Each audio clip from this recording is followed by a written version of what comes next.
Halo teman-teman, kembali lagi bersama saya. Kali ini video lanjutan dari video sebelumnya yang berjudul Cara Merawat Teratai Setelah Menanam. Nah, sekarang adalah kebagian kapan saat yang tepat untuk memberikan pupuk, teman-teman. Jadi kita bisa perhatikan warna daun yang ketika dia sudah kehilangan nutrisi atau sudah harus diberikan pupuk, teman-teman. Kita cari dulu yang mana yang akan kita berikan pupuk. Nah, ini kita lihat daun yang masih sehat, yang masih belum kekurangan nutrisi, teman-teman. Nah, ini belum kekurangan nutrisi, teman-teman. Ini masih sehat, masih segar, daunnya hijau seperti ini. Ini belum perlu diberi pupuk. Nah, sekarang kita lihat daun yang sudah harus diberi pupuk, teman-teman. Nah, seperti ini. Ini daun sudah mulai menguning, teman-teman. Jadi ini sudah saatnya untuk kita memberikan pupuk, teman-teman. Seperti ini.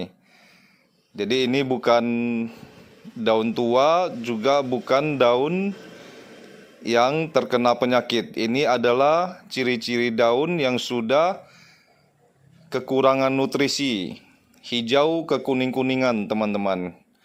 Nah, ini beda, ini belum kekurangan nutrisi. Jadi hijaunya masih bagus, masih banyak nutrisi.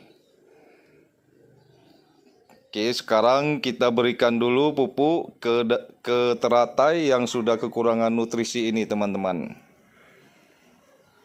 Seperti biasa, cukup gampang, teman-teman. Tinggal angkat pot dalamnya keluar, lalu masukkan pupuk ke dalam tanah, teman-teman.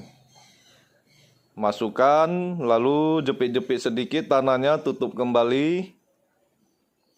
Jadi kalau masih gampang untuk memasukkan itu tandanya tanahnya masih bagus, teman-teman ya, belum penuh dengan akar.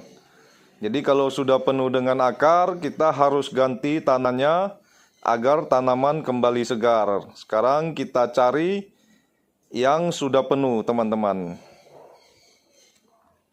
Jadi tanda-tanda akar sudah penuh itu sangat gampang, teman-teman. Ketika kita memasukkan pupuk itu agak susah atau keras, itu tandanya akar sudah penuh, atau kita dapat melihat ada akar-akar halus di bagian atas tanah. Itu juga salah satu tanda bahwa akarnya sudah penuh.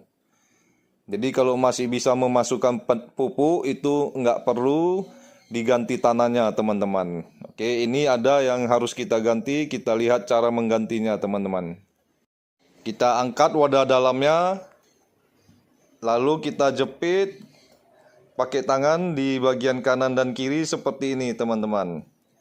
Jadi kita jepit, kita tarik. Jika akar sudah penuh, dia akan lengket seperti ini. Cukup gampang, teman-teman.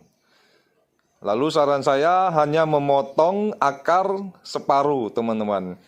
Ini tujuannya supaya kita tidak mengulang dari awal. Kalau kita mengulang dari awal itu akan lama lagi kita menunggu untuk berbunga, teman-teman. Jadi kalau kayak gini cukup gampang dan tanaman tidak terganggu kerjanya.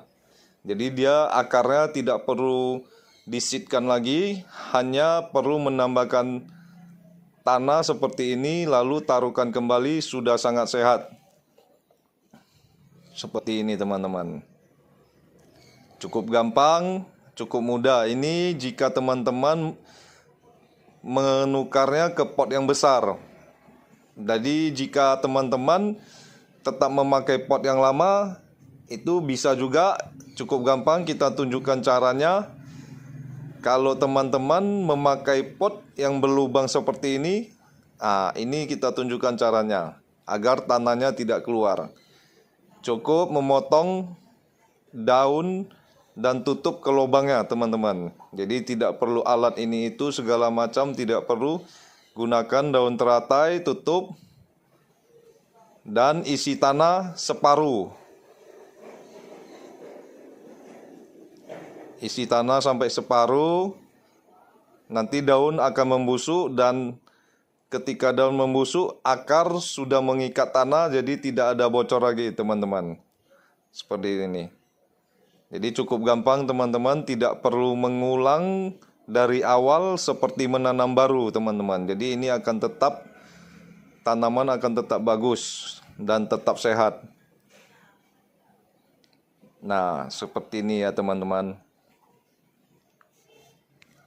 Nah, yang terakhir kita harus sering membuang daun yang tumpang tindih teman-teman. Jadi supaya tanaman tetap sehat dan sering berbunga, itu daun yang tumpang tindih itu harus dibuang. Jadi saran saya tetap sisakan daun hanya 5-6 lembar paling banyak teman-teman.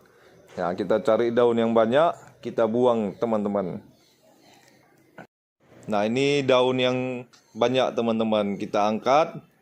Jadi teman-teman bisa lihat itu yang di bawah daunnya kuning karena dia tertimpa dan tidak terkena sinar matahari teman-teman. Jadi daunnya jadi tidak sehat dan layu. Jadi kalau sering dibiarkan itu akan mengakibatkan munculnya kutu-kutu atau munculnya penyakit-penyakit teman-teman. Jadi semakin sering daun dibuang itu akan membuat tanaman semakin sehat. Jadi sisakan daun yang paling muda, buang daun tua dan yang tertimpa. Supaya tanaman tetap sehat dan sinar matahari juga bisa menembus ke tanah. Nah, kita buang seperti ini teman-teman. Kelihatannya juga jadi sangat segar kalau kita mensisakan hanya 4-5 daun teman-teman. 6 daun juga nggak masalah. Teman-teman bisa lihat ini bunganya banyak ya, walaupun di pot kecil ini bunganya cukup banyak. Tetapi ini belum saya pupuk, sudah 1 bulan belum dipupuk teman-teman. Jadi agak kecil, kalau dipupuk dia akan besar bunganya. Oke teman-teman, sekian dan terima kasih. Jangan lupa subscribe, tekan tombol lonceng dan bagikan. Semoga semuanya sukses, sehat dan bahagia selalu.